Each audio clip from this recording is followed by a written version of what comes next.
el sistema nervioso de los vertebrados se va a dividir en sistema nervioso central y sistema nervioso periférico. Generalmente el sistema nervioso se va a encargar de recibir esos estímulos que provienen del medio externo a través de unos receptores, los cuales se van a clasificar dependiendo al tipo de estímulo que capten. Pueden ser mecanorreceptores como la piel o el oído, ya que la piel capta el estímulo del tacto y el oído capta las ondas electromagnéticas que viajan a través del sonido. También pueden ser termorreceptores, que son aquellos que perciben la temperatura del medio. También se encuentran los quimiorreceptores, como las papilas gustativas y el olfato, que van a percibir el estímulo de componentes químicos. También, por último, están los fotorreceptores, que estos se encuentran en la retina, que perciben los fotones, perciben la luz. Es decir, en la retina se encuentran los conos y los bastones, que estos lo que hacen es convertir la luz en impulsos nerviosos. Y el cerebro, y a su vez el cerebro, a través de los nervios oculares, transforman ese impulso nervioso en imágenes. Bueno, también, y luego de que el sistema nervioso reciba esos estímulos a través de receptores, los va a enviar a unos efectores. Los efectores ya sean mecánicos o efectores químicos. Mecánicos, como los músculos, que van a responder al estímulo proveniente del sistema nervioso. Es decir, los efectores van a realizar la respuesta a ese impulso nervioso. Y también efectores químicos, como las glándulas, que la respuesta de esta es segregar la sustancia dependiendo de cada una, ya sea, un ejemplo, la glándula tiroides, la glándula pineal, la suprarrenal, etcétera, entre otras glándulas. Bueno, la unidad estructural y funcional del sistema nervioso son las neuronas y las células de la neuroglía. Las células de la neuroglía van a encontrarse acompañando a la neurona para así nutrirla, protegerla y aislarla. En las células de la neuroglía se encuentran los astrocitos, que estos van a estar conectando a la neurona con capilares sanguíneos, para que así se transporten los nutrientes de capilar sanguíneo a una neurona. También hay otras células, que son las células microglía, que estas se van a encargar de fagocitar los agentes patógenos, protegiendo a la neurona en cierto modo.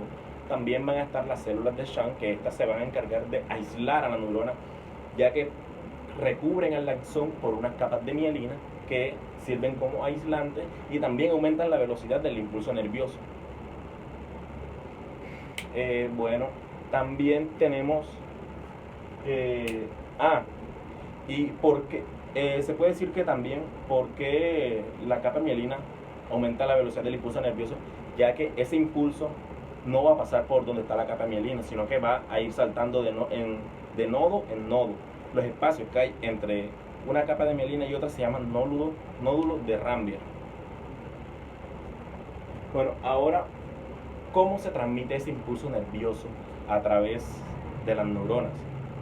Ese impulso nervioso, primeramente, para que se dé, la membrana plasmática de la neurona debe despolarizarse.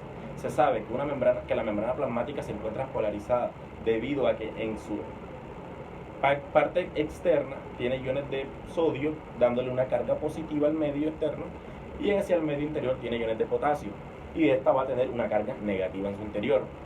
Y la diferencia entre esas dos se le conoce como potencial de reposo. Ahora bien, para que se dé ese impulso, los iones de sodio deben ingresar hacia el interior de la membrana, lo que causa que se despolarice, ya que cambia la carga interna, que la convierte en positiva, y la carga externa se convierte en negativa, y esto ya se le conocería como un potencial de acción. A medida que ese impulso va transcurriendo a lo largo del axón o de la membrana de la neurona, las partes por donde ya pasó el impulso se van repolarizando nuevamente gracias a la bomba sodio-potasio.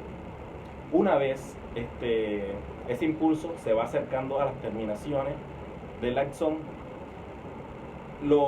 va a usar de mediadores unas vesículas que contienen unos neurotransmisores.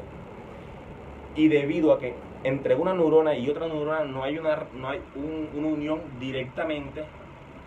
Para que el impulso pase de una neurona a otra, tiene que ser gracias a la sinapsis, en la que cuando las neuronas se los neurotransmisores se encuentran en el extremo del axón, estos se van a fusionar con unos receptores que hay en la membrana externa de las dendritas.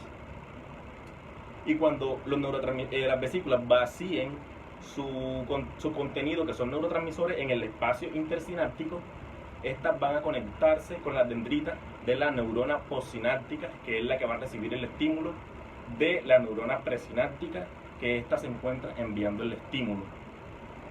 Una vez esos neurotransmisores conecten con los receptores de la dendrita, esto va a generar una despolarización de la neurona postsináptica, y ocurre el mismo proceso. Cuando se despolariza, entonces va a incrementar el ingreso de sodio hacia dentro de la célula de la neurona postsináptica, y ocurre el mismo proceso que se mencionó anteriormente.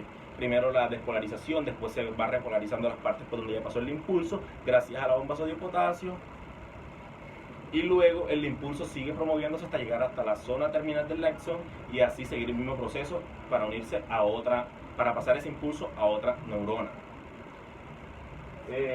Bueno, ahora ya te había mencionado que el sistema nervioso se divide en un sistema nervioso central y un sistema nervioso periférico. El sistema nervioso periférico, a su vez, se va a dividir en un sistema nervioso autónomo y un sistema nervioso somático. La diferencia entre estos dos sistemas es que el sistema nervioso somático se encarga más de los movimientos voluntarios que se realizan, como en el músculo esquelético y la piel. Y el sistema nervioso autónomo ya se va a encargar de movimientos involuntarios, es decir, en los músculos involuntarios, como son los músculos del corazón. De hecho, en los músculos también en el músculo, por ejemplo, en el esfínter pilórico, que se presenta entre el estómago y el intestino, que son movimientos involuntarios, y a nivel glandular también se abarca este sistema autónomo, todos los órganos viscerales. Estos dos, tanto el sistema autónomo como el sistema somático, van a tener dos vías. Una vía aferente, que se encarga de llevar esa información desde una zona periférica o somática, en el caso del sistema nervioso somático, hasta el sistema nervioso central. Y la otra vía es la vía eferente, que viene del sistema nervioso central, viene ese impulso hacia esa zona periférica. Y lo mismo ocurre en el caso del sistema autónomo. En el sistema autónomo va a tener esas dos vías, la vía aferente y la vía eferente. El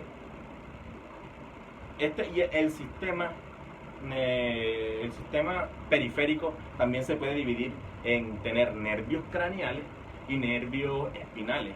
Los nervios espinales se pueden clasificar de acuerdo a donde estén insertados, dependiendo de la región de la columna vertebral. Es decir, si están insertados en la región cervical, en la región torácica, en la región lumbar, en la región sacra, o en algunos casos en la región caudal. Los nervios craneales se van a encontrar insertados en el encéfalo, y se pueden clasificar dependiendo a el número, a la posición en la que se encuentren y la función que cumplan.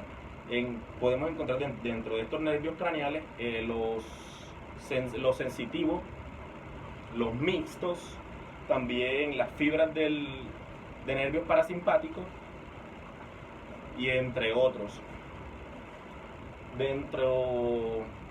Bueno, eso en cuanto al sistema periférico. Ahora, dentro del sistema periférico que está el autónomo se va a dividir, va a estar regido por un sistema nervioso simpático y un sistema nervioso parasimpático. El sistema nervioso simpático va a tener la función de activar esos órganos para que funcionen de una manera intensa, los órganos viscerales. Y el sistema parasimpático va a cumplir una función antagónica a este, es decir, va a relajar esos órganos. Entonces, mientras el simpático los activa para que trabajen intensamente, el parasimpático los relaja. En cuanto al sistema nervioso central, como ya hemos mencionado, este se va a dividir, va a estar conformado por el cerebro, el encéfalo y la médula espinal. El encéfalo, a su vez, va a estar constituido por el cerebro, que viene siendo la región más voluminosa del encéfalo, y este se va a encontrar dividido en dos hemisferios, un hemisferio derecho y un hemisferio izquierdo, y se va a encontrar dividido por unas suturas que van a diferenciar en los diferentes lóbulos, ya sea el lóbulo frontal, el lóbulo parietal, el lóbulo occipital y el lóbulo temporal.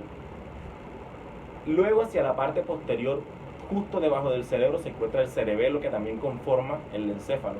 Este ya se va a encargar de relacionar esas vías sensitivas y las vías motoras. Luego se encuentra el tronco encefálico, que este va a estar constituido de un mesencéfalo, un puente y un bulbo raquídeo. Y esa sería la conformación del sistema nervioso central de manera general.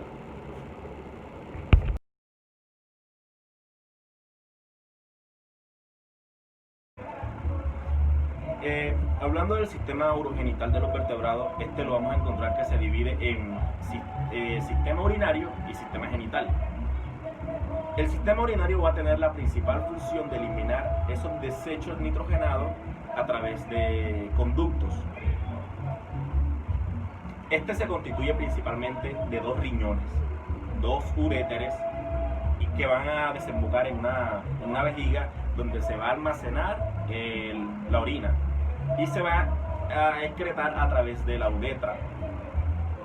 Bueno, específicamente, ¿cómo sucede este proceso de filtración y eliminación de los desechos nitrogenados? Principalmente a través del organismo, la sangre que va circulando va a llegar a los glomérulos de la nefrona. De hecho, a través de la arteria aorta, que es el que va a conectar con ese glomérulo, a través de una arteria renal, que la arteria aorta sufrió una modificación para poder conectar con el riñón. Entonces, la unidad primero hablemos de la unidad estructural del riñón, que es la nefrona. Esta va a estar constituida por un glomérulo que son una red de capilares, y va a estar cubierto de una cápsula renal, que en su conjunto van a estar formando el corpúsculo renal. Luego sigue lo que se conoce como el tubo renal. Este va a estar constituido por el tubo proximal, un tubo distal, el asa de Henle, que presenta un segmento descendente y un segmento ascendente. Luego viene el tubo distal y finaliza en un tubo colector. Entonces, el tubo colector es la parte final de la nefrona, donde va a terminar. Entonces, es la agrupación de varios tubos colectores de diferentes neuronas conforman lo que se conoce como el cáliz menor. Entonces, y a su vez la agrupación del cáliz menor forma el cáliz mayor, y la agrupación del cáliz mayor forma lo que se conoce como la pelvis renal. Y esa pelvis renal vemos que se extiende de manera tubular por donde va a pasar la orina y va a desembocar en una vejiga. Bueno, la sangre rica en desechos nitrogenados y rica en nutrientes va a entrar al riñón a través de la arteria renal, como ya se mencionó, y a través de un proceso llamado difusión simple, debido a que al esa sangre entrar en contacto con el glomérulo va a quedar con una concentración de desechos nitrogenados mayor a la que tiene la cápsula renal que lo cubre. Es decir, entonces esa sangre que se encuentra en el glomérulo va a pasar por difusión simple a la cápsula, ya a favor de un gradiente de concentración, ya que él presenta concentración de desechos nitrogenados y la cápsula no la presenta. Y luego se va a desplazar a través del tubo proximal, asa de Henle, tubo distal, y va a llegar al tubo colector. De esa manera es que se filtra la sangre. Entonces podemos decir que ese glomérulo tiene una función filtradora. ahora hablemos un poco acerca de la manera de cómo sale la sustancia, en forma de qué, como qué molécula sale esos desechos al medio. En el caso de los peces acuáticos, estos van a tener una condición amoniostélica, es decir, que van a excretar esos desechos nitrogenados en forma de amonio, debido a que a ellos se les facilita mejor, ya que como son acuáticos y el amonio es soluble en agua. En caso de reptiles y aves, estos van a secretar los desechos nitrogenados en forma de ácido úrico, cuya condición se le atribuye y se le denomina uricostélico. En el caso de ya mamíferos, van a excretar esa sustancia en forma de urea, condición que se le conoce como ureostelismo. Bueno, ya habíamos mencionado que la pelvis renal se extiende en forma de tubo y forma los uréteres. Entonces los uréteres van a desembocar en la vejiga. Entonces esa vejiga va a contener todo el producto del desecho, que es la orina, y la va a eliminar a través de la uretra. Esta va a ser diferente de acuerdo al sexo. Por ejemplo, en el caso de, poniendo el ejemplo de los humanos, la uretra tiene dos partes, que es la parte proximal y la parte distal. Esta va a ser un poco más larga y va a tener la función de que va a pasar dos productos por ahí. No simplemente va a pasar la orina, va a pasar también los productos de los testículos, lo que serían los espermatozoides, los productos de las gónadas, que serían los espermatozoides. Y en el caso de las mujeres solo va a pasar la orina, no ningún otro producto pasa por ahí. Y su uretra es mucho más corta en comparación a la uretra del hombre.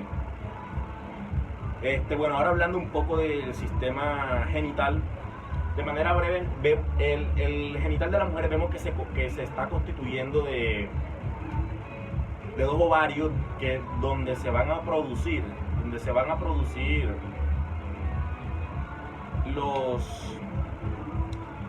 las células sexuales, serían los gonosomas, y estos viajan a través de las trompas de falopio. Las trompas de falopio se van a encargar de conectar los ovarios con el útero.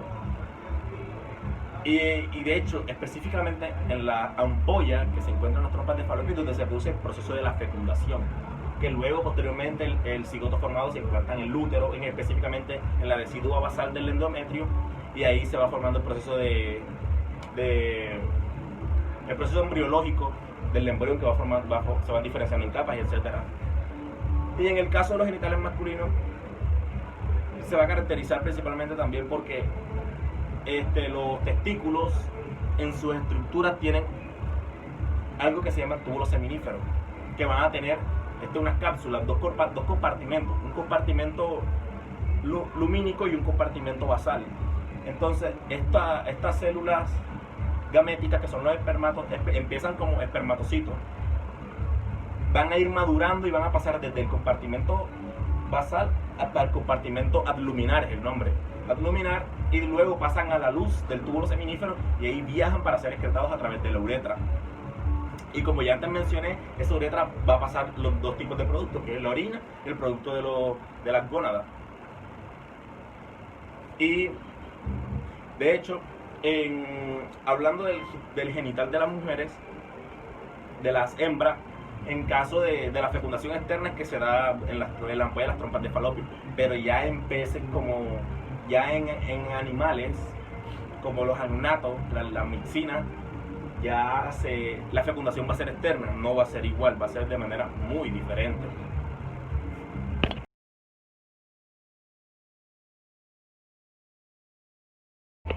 Bueno, el sistema endocrino va a funcionar conjuntamente con el sistema nervioso, es decir, este va a captar los estímulos que provienen del sistema nervioso para así dar una respuesta de ese estímulo y segregar esas sustancias que son súper importantes para el funcionamiento del metabolismo. Bueno, principalmente dentro de este sistema de glándulas tenemos lo que se conoce como la glándula tiroides, que esta es muy importante ya que va a tener como función, va a tener influencia en el metabolismo, el crecimiento y la reproducción. Esta se va a encargar principalmente de segregar hormonas como la tiroxina, que es conocida también como T4 o tetraiodotironina, la cual también va a estar estimulando la muda de la piel en muchos vertebrados. Otra hormona que se segrega también es la triiodotironina o T3. Ya esta, bueno, también va a ser segregada por la tiroides. Bueno, ahora hablando un poco acerca de en animales ectotermos y animales endotermos. En endotermos, la influencia de esta glándula, de estas hormonas tiroideas, va a ser que va a aumentar el consumo de oxígeno, ocasionando una producción de calor que se va a disipar.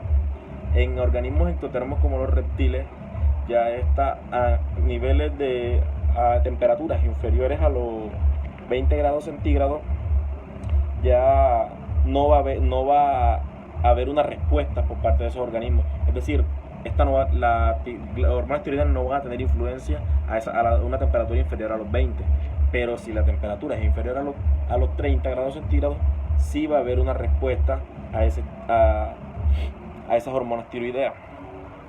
De hecho, en algunos anfibios, esas hormonas tiroideas van a detener el crecimiento, pero lo contrarrestan con que van a estimular la metamorfosis en esos organismos, es decir, para que de su etapa larvaria modifique totalmente la morfología del animal para pasar a la etapa adulta.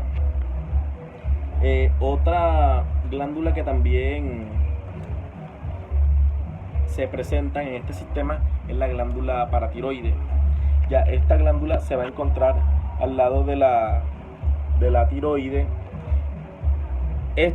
El número va a variar dependiendo a la especie del grupo biológico, es decir, en algunos casos esta se va a presentar en pares, en 2 pares, y en algunos otros casos se va a presentar en un par. De hecho, van a existir organismos como los peces que no presentan esta glándula.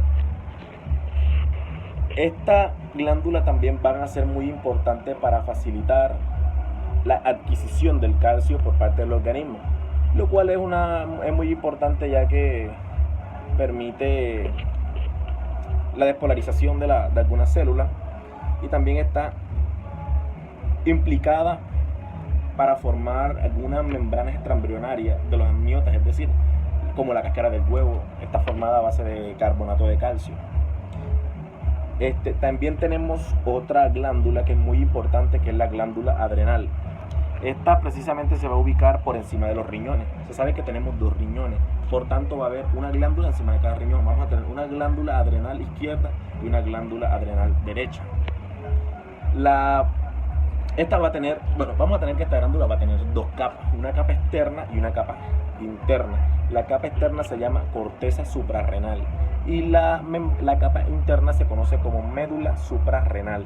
Esta va a segregar diferentes hormonas, va a producir mineralocorticoides que van a tener función de reabsorción de agua. También van a presentar glucocorticoides y van a segregar hormonas muy importantes como lo son la hormona como la estrógeno y la progesterona y andrógeno. Estas hormonas segregadas como los andrógenos son importantes, ya que estas van a influir en el desarrollo característico que presentan el sexo masculino. La principal andrógeno más importante es la testosterona. El estrógeno y progesterona también van a ser de vital importancia en muchos ámbitos del sexo femenino, principalmente que el estrógeno al momento del embarazo se va a encargar de engrosar la pared interna del útero, que es el endometrio, preparándolo para un posible embarazo, y la progesterona se va a encargar de mantenerlo fijado. Sin embargo, cuando reducen los niveles de progesterona, se despliega y es expulsado del organismo, que es lo que se conoce como el ciclo menstrual. Bueno, otra glándula muy importante para el organismo es el páncreas, el cual va a presentar 2 porciones, una porción exocrina y una porción endocrina. Esa porción exocrina lo que va a hacer es mandar enzimas digestivas al intestino delgado para así contrarrestar el pH ácido del bolo alimenticio. bien se sabe que el bolo alimenticio primero pasa por el estómago, el cual contiene en su jugo gástrico ácido clorhídrico, y para que pueda llegar al intestino delgado, este debe pasar de ese medio ácido a ser alcalino, para que no dañe los tejidos o las microvellosidades de la luz intestinal. La porción endocrina, esta vamos a tener que en el páncreas hay dos islotes: el islote de las células beta y el islote de las células alfa. En las células beta del islote se va a producir lo que es la insulina, que va a participar en el metabolismo de los glúcidos o de los carbohidratos. Esta va a controlar los niveles de glucosa en sangre. Y las células alfa van a producir el glucagón, que produce una función un poco antagónica. Este lo que va a hacer es aumentar la glucemia, el nivel de glucosa en sangre. Este puede estimular al hígado para que, mediante el proceso de glucogénesis, se produzca glucosa. Otra glándula muy importante que tenemos es la hipófisis o glándula pituitaria, la cual se va a dividir en dos lóbulos. Un lóbulo que se conoce como neurohipófisis y otro como adenohipófisis. Esta adenohipófisis también va a tener mucha importancia, ya que va a encargar a segregar hormonas como la gonadotropina, que estas van a estimular las gónadas de los aparatos reproductores, ya sea masculino o femenino, para que estas así produzcan estrógenos, progesterona o andrógenos como la testosterona. También segrega una hormona para estimular otra glándula, que es la glándula mamaria, que es la hormona que segrega esta adenohipófisis para estimular la glándula mamaria, es la prolactina, que estimula la glándula mamaria para que produzca la leche.